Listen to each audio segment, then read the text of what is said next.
Duraikannan sir, உங்ககிட்ட இருந்து இப்போ நம்ம கொடுத்த விளக்கத்துல இருந்தே பெயர் மாற்றப்பட்ட திட்டம் 2013 அம்மா திட்டம் அப்படின்னு மாண்புமிகு புரட்சித் தலைவி அம்மா அவர்கள் தொடங்கப்பட்ட திட்டமும் கூட இதுதான்.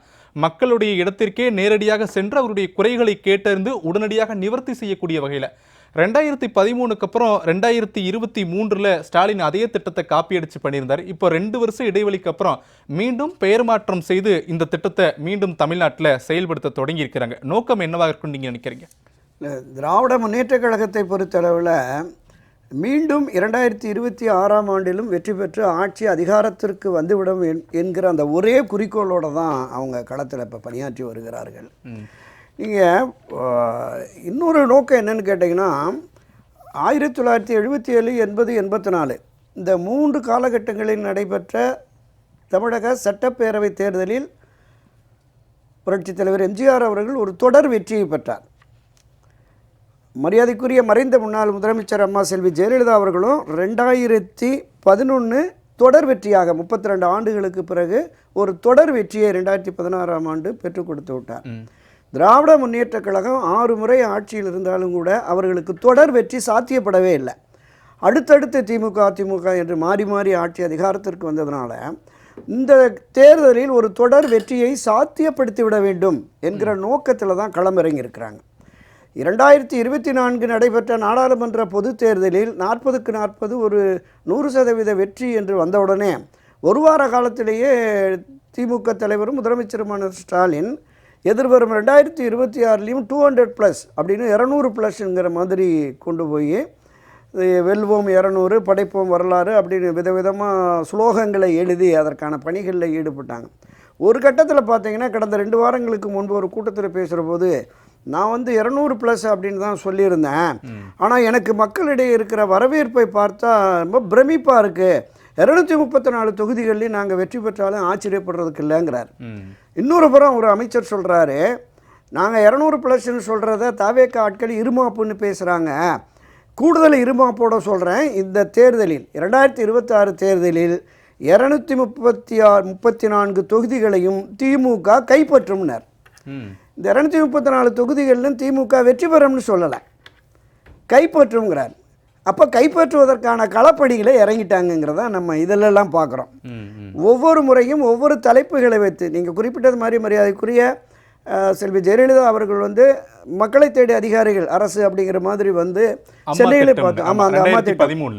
ஆமாம், அது ஒவ்வொரு வட்டவாரியாக ஒவ்வொரு இங்கே சென்னையில் அந்த 200 வார்டுகளையும் போய் வட்டவாரியாக நடந்தது. அந்தந்த பகுதிகளிலேயே அவர்களுக்கு கிடைக்க வேண்டிய ஜாதி சான்றிதழ், இருப்பிட சான்றிதழ், வருமான சான்றிதழ் மற்ற விஷயங்கள்லாம் அரசு சார்பாக உடனடியாக செய்ய வேண்டியது எல்லாமே ஆன் தி ஸ்பாட் செஞ்சிட்டு இருந்தாங்க. இப்போ அதனுடைய நீட்சியாக தான் வேறு ஒரு பெயரில் இந்த விஷயத்தை கொண்டு வந்தாங்கிறது நம்ம பார்க்குறோம். இதில் இன்னொன்று என்னென்னா, இந்த திராவிட முன்னேற்ற கழகத்திற்கு சாதகமாக திராவிட முன்னேற்ற கழகத்தில் உறுப்பினராக இணைக்கும் பணியை அரசு பணத்தில் செலவழிக்கிறார்கள்ங்கிற குற்றச்சாட்டு தான் இப்போ. இது ஜனநாயகத்துக்கு ஒரு பேராபத்தான நிலைப்பாடு அப்படின்னு தான் நம்ம பார்க்கணும். மறைந்த முன்னாள் முதலமைச்சர் மரியாதைக்குரிய திரு கருணாநிதி அவர்கள் அவருடைய ஆட்சி காலத்தில் என்ன பண்ணார்னா, அப்போ மொத்தமாக இந்த அரசு சார்பான அமைப்புகளில் நியமனங்கள் நடக்கும். எனக்கு தெரிஞ்சு 70கள் 71 காலகட்டத்தில் 71, 72 அந்த 69, 70க்கு பிறகு திரு கருணாநிதி அவர்கள் 71 முதலமைச்சரானதுக்கு பிறகு பார்த்தீங்கன்னா இந்த மின்வாரியத்தில் கிட்டத்தட்ட 12,000க்கும் மேற்பட்ட மின்வாரிய பணியாளர்களை ஊழியர்களை முழுக்க திராவிட முன்னேற்ற கழகத்தை சார்ந்தவர் தான் நியமித்தார். அதே போல் போக்குவரத்து துறையிலும் பல ஆயிரக்கணக்கான ஒவ்வொரு ஆண்டுமே ஆயிரக்கணக்கானவர். புரட்சித் தலைவர் எம்ஜிஆர் அவர்கள் ஆட்சிக்கு 77, 80, 84 இந்த 10 ஆண்டில் போக்குவரத்து இந்த திராவிட முன்னேற்ற கழகத்தை தொழிற்சங்கத்தையே அவங்க முறியடிக்க முடியாத நிலை இருந்தது. எந்த போராட்டம் ஆர்ப்பாட்டம்னாலும் இந்த மக்களுக்கு இடையூறு ஏற்படுத்துகிற நீங்கள் உங்களுக்கு தெரிஞ்சிருக்கோம். அவர் ஆட்சிக்கு பொறுப்பேற்றதில் ஒரு வார காலத்திற்கு மேலே ஒரு போக்குவரத்து ஸ்ட்ரைக் அடித்து யாருமே உங்கள்கிட்ட வரலை. புரட்சித் எம்ஜிஆர் பார்த்தாரு, இந்த பிரச்சனையை மக்கள்கிட்ட விட்டுறேன், மக்கள் முடிவெடுப்பார்கள்னு, அதை முறியடித்தாங்க மக்கள். அதுபோல தான் இந்த மாதிரியான இந்த நிலைப்பாடு என்பது திராவிட முன்னேற்ற கழகம் தொடக்க முதலே செயல்பட்டு வருகிறது. மக்களை திசை மாற்றுவது, மடைமாற்றுவது, அவர்களை தங்கள் ஆதரவு நிலைக்கு கொண்டு வருவது அப்படின்னு. நீங்கள் அதுக்கு அடுத்த முறையில் பார்த்தீங்கன்னா மரியாதைக்குரிய திரு கருணாநிதி அவர்களே திமுகவை சேர்ந்தவர்கள் ஆயிரக்கணக்கானோரை மக்கள் நல பணியாளர்கள், சாலை பராமரிப்பு பணியாளர்கள் கொண்டு வந்தார். மரியாதைக்குரிய அம்மா செல்வி ஜெயலலிதா அவர்கள் ஆட்சிக்கு வந்து தான் அது தேவையற்ற அரசு பணத்தை மீன் செய்கிறாங்க.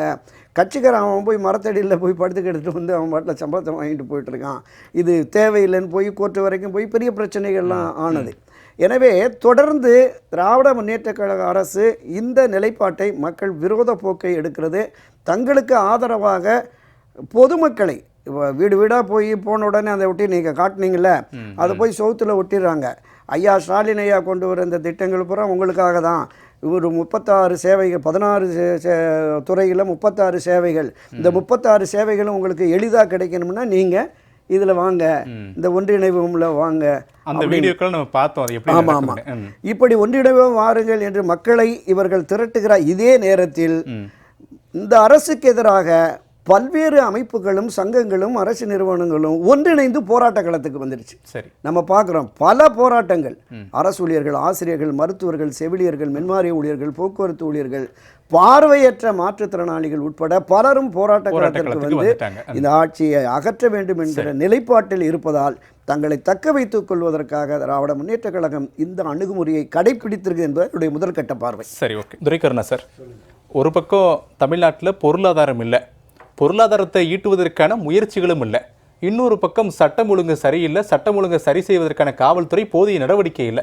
இப்படி எந்த பக்கத்துமே ஒன்று சரி செய்வதற்கான நடவடிக்கையும் எடுக்கிறதில்ல, இல்லை அதை தடுப்பதற்கான நடவடிக்கையும் எடுக்கலை. இப்படி இருக்கக்கூடிய சூழலில் ஸ்டாலினுடைய இந்த பயணத்தை நீங்கள் எப்படி பார்க்குறீங்க?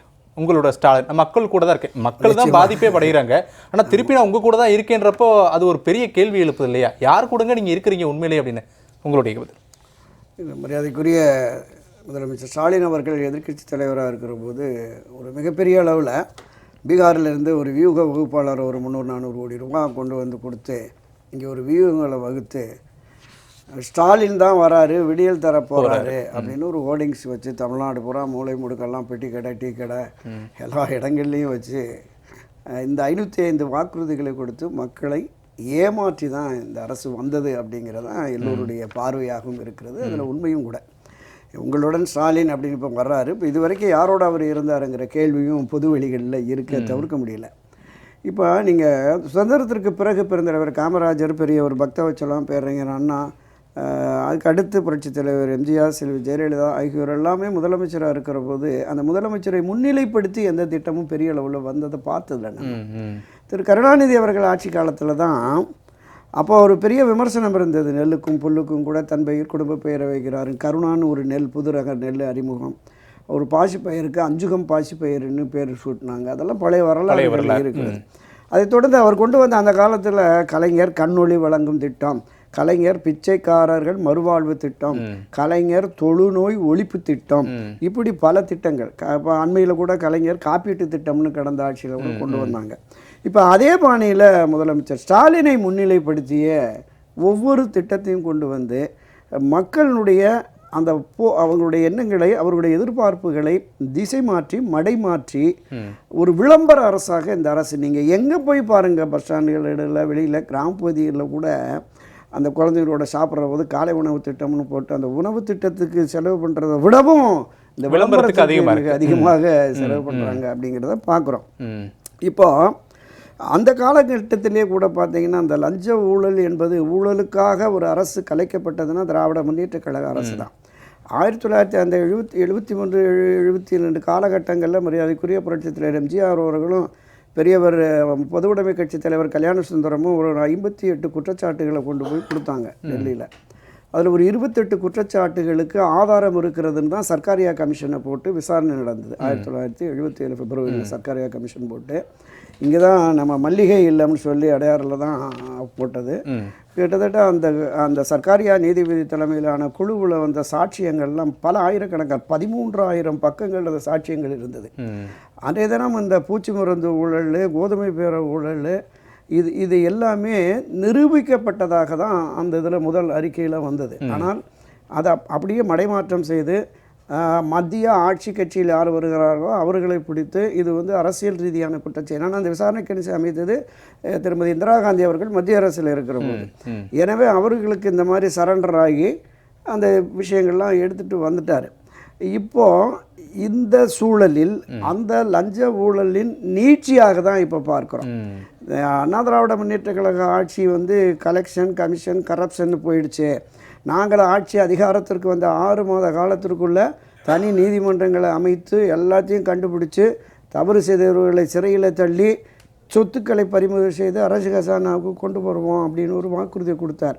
அந்த கலெக்ஷன் கரப்ஷன் கமிஷனுடைய நீட்சியாக இன்றைக்கு பல ஆயிரம் கோடி ரூபா மரியாதைக்குரிய முன்னாள் நிதியமைச்சரும் இன்னைக்கு அந்த தகவல் தொழில்நுட்பத்துறை அமைச்சருமாக இருக்கிற பிடிஆர் பழனிவேல் தியாகராஜன் ஒரு வடிவடி இதில் வந்ததில்ல 30,000 கோடிக்கு மேலே இப்போவே சம்பாதிச்சிட்டாங்க. இப்படி எல்லாம் கணக்கு காட்ட போகிறாங்கன்னு சொல்லி அதுதான் இயல்பான நிலையாக இருக்கிறது. ஒரு ஆண்டுக்கு அன்றைக்கு 2021 அதிமுக ஆட்சிக்கு போகிற போது மாதம் சுமார் 36,000 கோடி ஆண்டுக்கு டாஸ்மாக் வருமானம்னு இருந்தது.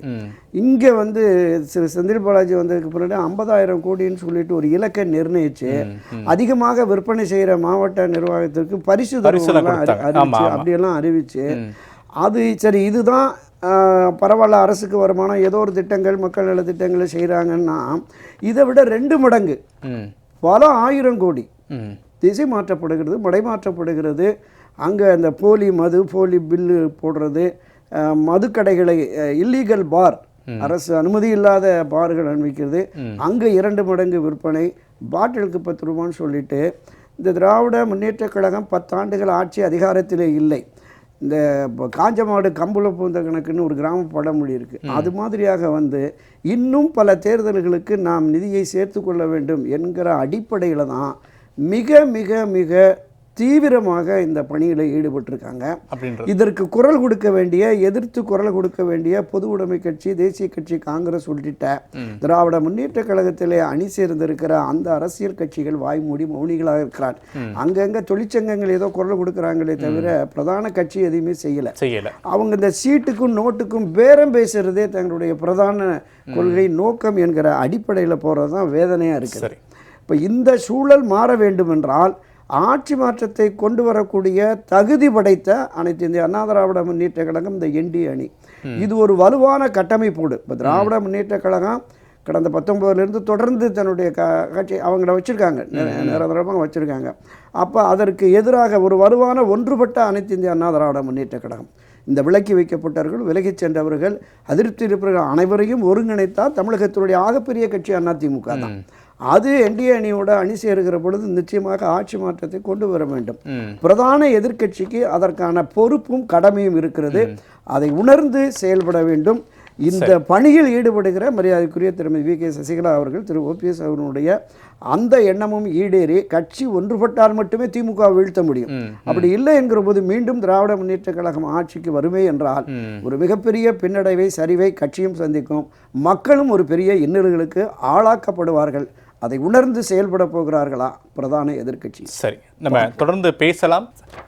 இறுதியாக என்னன்னா பல்வேறு விதமான கோரிக்கைகளை முன்னெடுத்து பல்வேறு அமைப்புகளும் அரசு சார்ந்த சாராத அமைப்புகளும் போராடுகிற பொழுது அவர்களுடைய கோரிக்கையை ஏற்காமல் அவர்களை கைது செய்வது துன்புறுத்துவது மட்டுமே இந்த அரசனுடைய போக்காக இருக்குது. உதாரணத்துக்கு ஒரே ஒரு நிமிடம் தொடர்ந்து சகோதரர் ஜெயதீஷ் கூட சுட்டி காட்டினார்.